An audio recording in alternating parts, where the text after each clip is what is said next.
के लिए आपको हम धन्यवाद देते हैं। बहुत बहुत धन्यवाद। माननीय सांसद श्रीमती संभावी। धन्यवाद सभापति महोदया। एक युवा महिला सांसद होने के नाते हम ये अपना सौभाग्य मानते हैं कि अपनी पार्टी लोक जनशक्ति पार्टी की तरफ से इस फाइनेंस बिल 2024 में अपना पक्ष रखने का अवसर मुझे मिला। मैम बजट के बाद पहली बार बोल रहे हैं, इसीलिए हम अपनी वित्त मंत्री श्रीमती निर्मला सीतारमण जी को बधाई देंगे कि उन्होंने 7वीं बार सफलतापूर्वक एक बजट पेश किया है।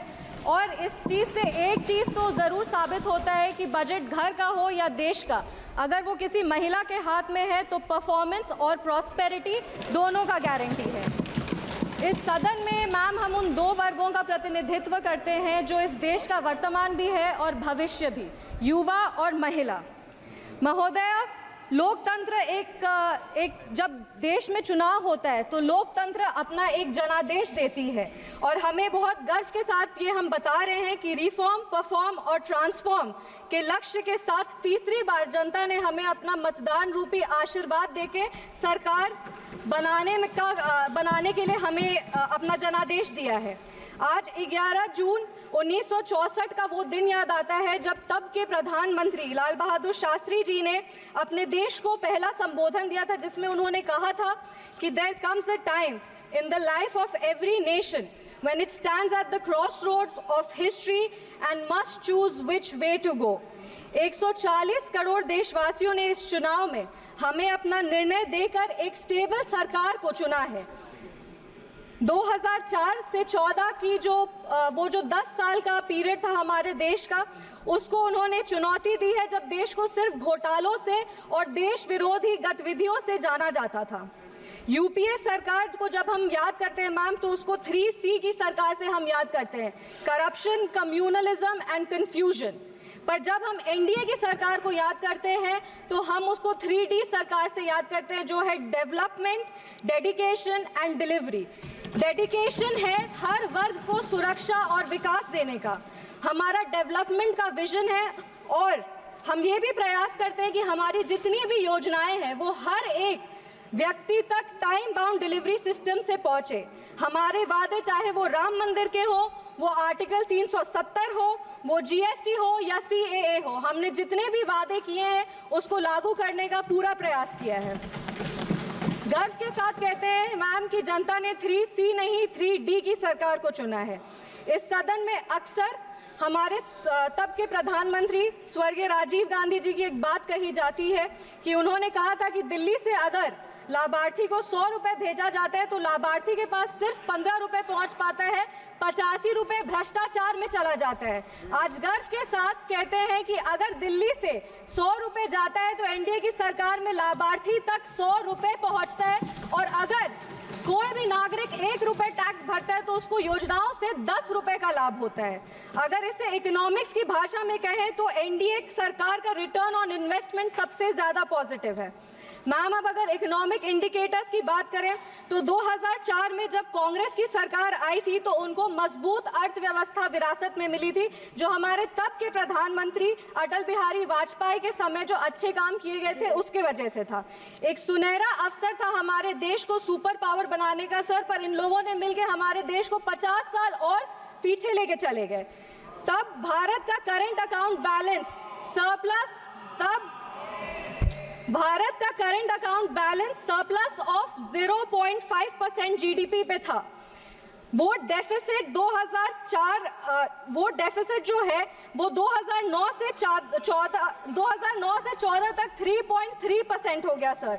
और आज ग्लोबल अनसर्टेनिटी के बाद भी करंट अकाउंट डेफिसिट सिर्फ 0.7% पर है।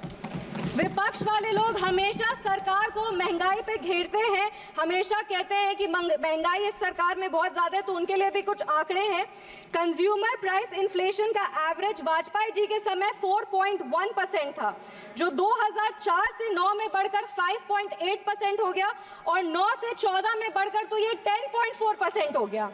हमारे कार्यकाल में ये 2014 से 2019 तक 4.45% था और आज जब कोरोना का महामारी था और ये सब के बावजूद 2019 से 2024 के बीच में कंज्यूमर इन्फ्लेशन प्राइस जो है वो 5.69% है, जबकि ग्लोबल एवरेज मैम 8% पे है। उसके बावजूद हमारे देश का कंज्यूमर प्राइस इन्फ्लेशन 5.69% पे है। ये हमने तब करके दिखाया जब हमें कमज़ोर अर्थव्यवस्था विरासत में मिली। आज जब हम इन्वेस्टर्स से पूछते हैं हाउ इज द इन्वेस्टमेंट, तो वो कहते हैं हाई सर। भारत में कश्मीर से लेके कन्याकुमारी तक, आसाम से लेके गुजरात तक हर वर्ग हर राज्य में इन्वेस्टर्स आ रहे हैं, इन्वेस्ट कर रहे हैं। आज कश्मीर में यूएई का एमआर ग्रुप जिसने बुर्ज खलीफा बनाया सर, वो 500 करोड़ का निवेश करके मॉल और आईटी टावर बनाने जा रहे हैं। और हम सबको पता है कि इनके कार्यकाल में कश्मीर में फॉरेन डायरेक्ट इन्वेस्टमेंट के नाम पे क्या होता था। आज सर जब बजट आया है और हम लोग सब बजट की बात कर रहे हैं तो लगातार विपक्ष के लोग कह रहे हैं कि ये बजट पार्शियल है, ये बजट सिर्फ बिहार का बजट है। तो उनके लिए भी कुछ आंकड़े हैं। बिहार का gross state domestic product rupees 9.7 lakh crore है, जो पिछले वर्ष से 13% ज़्यादा है। अक्टूबर 2019 से मार्च 2024 तक $214 मिलियन का एफडीआई आया है और 2023 से 24 तक भारत में रिकॉर्ड $70 बिलियन एफडीआई आया है, जो 2013 और 14 में सिर्फ $36 बिलियन थे।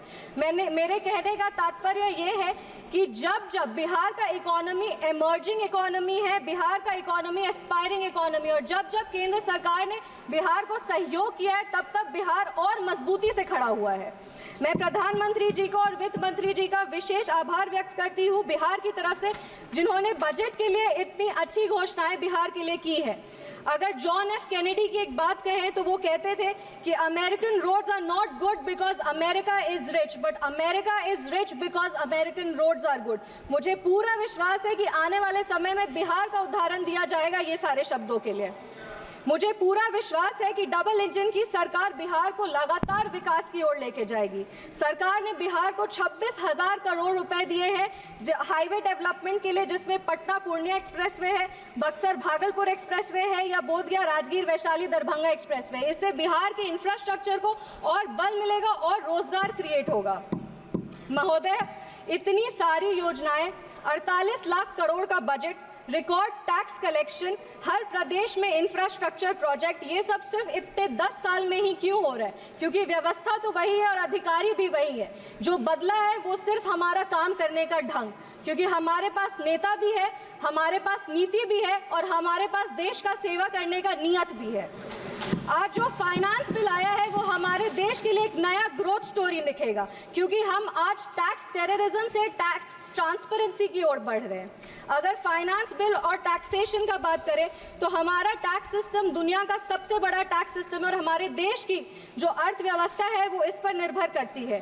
टैक्स बेस्ड रिफॉर्म्स किए गए हैं पिछले 10 वर्षों में और हमारा ग्रॉस टैक्स रेवेन्यू जो है वो पिछले वर्ष 34,64,792 करोड़ था और इस वर्ष 38,40,170 करोड़ होने का अनुमान है। विपक्ष वाले लोग हमेशा आरोप लगाते हैं कि केंद्र सरकार उनकी सहायता नहीं करती, तो उनको बता दें कि इस 48 लाख करोड़ में से 30% जो कि 12,47,211 करोड़ है वो राज्यों को दिए जाएंगे।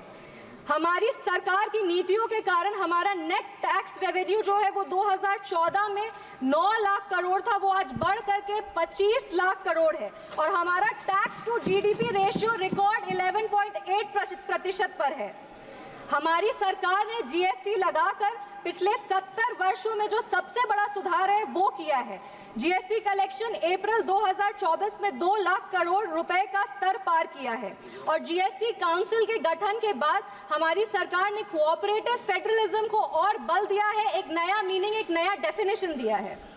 फाइनेंस बिल बहुत ही एक आवश्यक बिल होता है क्योंकि हर सेक्टर्स को इसमें इंसेंटिव देने का काम किया जाता है और जैसा कि हम जानते हैं कि आम आदमी जब बजट का भाषण सुनता है तो सबसे ज़्यादा अगर वो कुछ गौर से सुनता है तो वो हमारे टैक्सेशन प्रपोजल्स को सुनता है।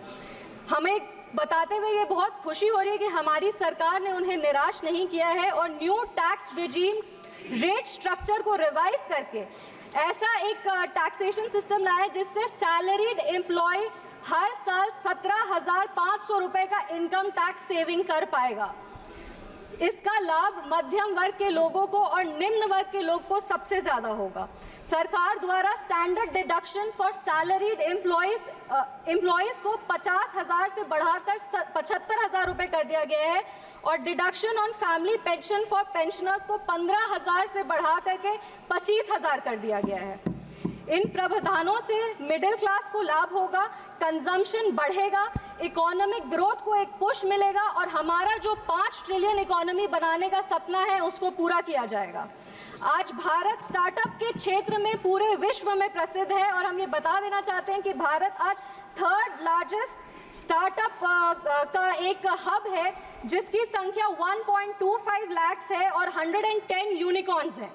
एक बहुत इंटरेस्टिंग फैक्ट मैं सदन के सामने रखना चाहती हूँ कि ये जो रिकग्नाइज स्टार्टअप है उसका 45% टायर 2 और टायर 3 जो सिटीज़ हैं उसमें, मतलब इसका ये मतलब होता है कि सिर्फ बैंगलोर ही नहीं बल्कि हमारे बिहार के बक्सर में या भागलपुर में भी अगर कोई बैठा हुआ हो तो वो भी आज लोगों को रोजगार दे रहे हैं, वो अपने स्टार्टअप के माध्यम से हमारे प्रदेश का विकास कर रहे हैं। इन स्टार्टअप्स को और बढ़ावा देने के लिए एंजल टैक्स को अबॉलिश करने की घोषणा की गई है जो अर्ली स्टेज स्टार्टअप को फंडिंग देने में आसानी होगा और लिटिगेशन कम करेगा। और इसका जब अगर लिटिगेशन कम होगा तो फोकस इनोवेशन और ग्रोथ पे होगा। अब हमारे जो छोटे छोटे क्षेत्र हैं, मेरा क्षेत्र समस्तीपुर है, वैसे सारे जगहों पे भी जोमेटो, स्विगी, अमेजॉन जैसे कंपनीज ऑपरेट करेंगे और वहाँ युवाओं को रोजगार मिलेगा। ईज ऑफ डूइंग बिजनेस के लिए delay in TDS payment up to the due date of filing the TDS statement is propose to be decriminalized. एक और आंकड़ा रख रहे हैं, टैक्सेशन में सबसे बड़ा हिंड्रेंस लिटिगेशन होता है और हमारा इकोनॉमी का 12 ट्रिलियन रुपए अभी भी टैक्स डिस्प्यूट में फंसा हुआ है जो जीडीपी का ऑलमोस्ट 6% है। इस बजट में विवाद से विश्वास स्कीम की घोषणा की गई है जिससे ये सारे जो पेंडिंग इनकम टैक्स डिस्प्यूट्स हैं उसको रिजॉल्व किया जाएगा। To reduce litigation in international taxation and enhance certainty, the government proposes to expand the scope of safe harbor rules and streamline the transfer pricing assessment process. यह finance bill एक तरह का statement है ma'am कि जनता का जो मेहनत का पैसा है उसको सरकार वापस इन्वेस्ट करती है और जो ये फाइनेंस बिल है वो एक स्टेटमेंट है कि हमारी वित्त मंत्री जी ने जैसा कहा था कि 9 प्राथमिकताएं हैं, वो 9 प्राथमिकताएं जरूर हम लोग अचीव करेंगे और विकसित भारत विकसित बिहार का एक नया प्रमाण देंगे। ये जो देश है वो रिफॉर्म्स पिछले 10 वर्षों से रिफॉर्म में है और सकारात्मक बदलाव देख रहा है। हमारा देश आज फ्रजाइल 5 इकोनॉमी से टॉप 5 इकोनॉमीज की तरफ बढ़ रहा है और G20 के माध्यम से आज हमारा देश एक ग्लोबल सुपर पावर बन गया है। हमने अपने देश के नागरिकों के सपनों को पूरा होते हुए देखा है मैम, वो चंद्रयान का सफलतापूर्वक लैंडिंग हो, धारा 370 हो या हमारे प्रभु श्री राम की प्राण प्रतिष्ठा हो। आज हम 5वीं सबसे बड़ी अर्थव्यवस्था बन गए हैं और इसीलिए हमारे सामने जो चुनौती है वो तो है पर हमारे पास अवसर भी है और हमारे पास एक विजन भी है। अपने वाणी को हम विराम देने के पहले धन्यवाद देंगे हमारे माननीय मुख्यमंत्री श्री नीतीश कुमार जी को और हमारे पार्टी के राष्ट्रीय अध्यक्ष श्री चिराग पासवान जी का, जिनकी लगातार मेहनत की वजह से हमारे 1 मिनट मैम 1 मिनट सबसे युवा सांसद है 2 मिनट, जिनके लगातार प्रयासों के वजह से आज हमारे प्रधानमंत्री जी का जो सपना है उसको बिहार में धरातल पर हम लोग इम्प्लीमेंट कर पा रहे हैं। विपक्ष के लोग हमेशा हमें कहते रहते हैं हमारी नीयत को खोजते, हमारी नीति को खोजते, हमेशा हमें कोसते रहते हैं। तो हम राजधारी सिंह दिनकर जी की धरती से आते हैं, 2 पंक्ति बस पढ़ेंगे इनके लिए। सच है विपत्ति जब आती है कायर को ही दहलाती है, सूरमा नहीं विचलित होते, क्षणिक नहीं धीरज खोते, विघ्नों को गले लगाते हैं, कांटों में राह बनाते हैं। जय हिंद, जय बिहार, जय समस्तीपुर। माननीय सांसद